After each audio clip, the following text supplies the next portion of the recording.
एक निर्जन स्थान में एक व्याध रहता था। उसके परिजनों और सगे संबंधियों ने उसका त्याग कर दिया था। वे उसके जीव हत्या के कार्य से अप्रसन्न थे। उन्होंने उससे कई बार जीव हत्या का त्याग करने की प्रार्थना की, लेकिन व्याध नहीं माना। अंततः वे सब उससे दूर हो गए। व्याध को शिकार में बड़ा आनंद आता था। वह अपना अधिकांश समय पशु पक्षियों के शिकार में व्यतीत किया करता था। दिन भर वह जाल और लाठी लेकर वन में भटकता रहता था। वह दिन पर दिन निर्दयी और क्रूर होता जा रहा था। एक दिन उसने जाल बिछाकर एक कबूतरी को फांस लिया। उसे लेकर प्रसन्नतापूर्वक वह अपने घर की ओर प्रस्थान करने लगा कि बीच रास्ते में बादल घिर आए और वर्षा होने लगी। वर्षा के जल से व्याध पुनर्तः भीग गया। वह सर्दी से ठिठुरने लगा। वह वर्षा से बचने के लिए आश्रय ढूंढने लगा। कुछ ही दूर पर उसे पीपल का वृक्ष दिखाई पड़ा। उसमें एक बड़ा सा खोल था जिसमें एक मनुष्य घुसकर बैठ सकता था। व्याध ने सोचा कि कुछ देर के लिए यहाँ शरण लेना उचित होगा।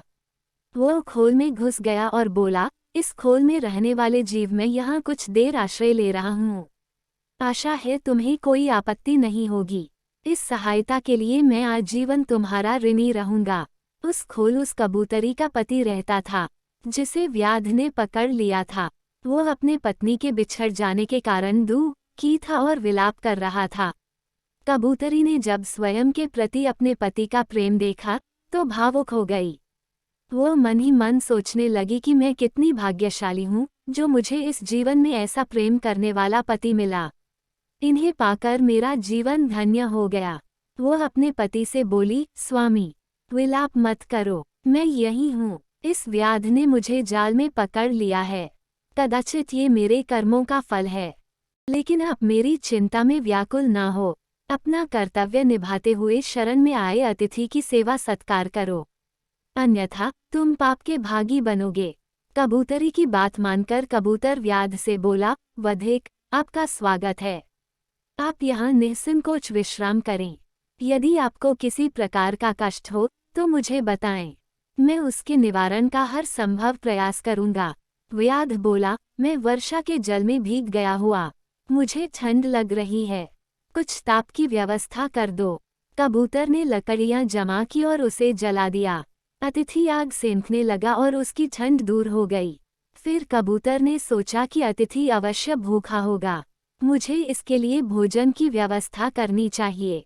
लेकिन उस समय उसके पास अन्न का एक दाना नहीं था। वह विचार करने लगा कि क्या करूं कि अतिथि की भूख शांत कर सकूं।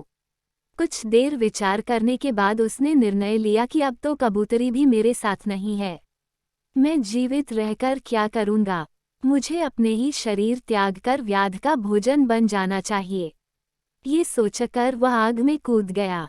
उसका ये बलिदान देख व्याध की आत्मा व्याकुल हो गई। वह आत्मग्लानि में डूब गया और मन ही मन स्वयं को धिक्कारने लगा।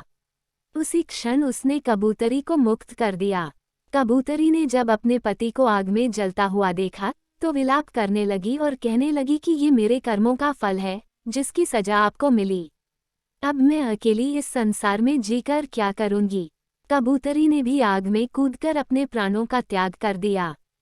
कबूरत और कबूतरी का ये बलिदान देख व्याध की आंखें खुल गई। उसने उसी समय जीव हत्या त्याग देने का प्रण किया। The end. मेरे चैनल को सब्सक्राइब करें, लाइक और शेयर भी करें। धन्यवाद।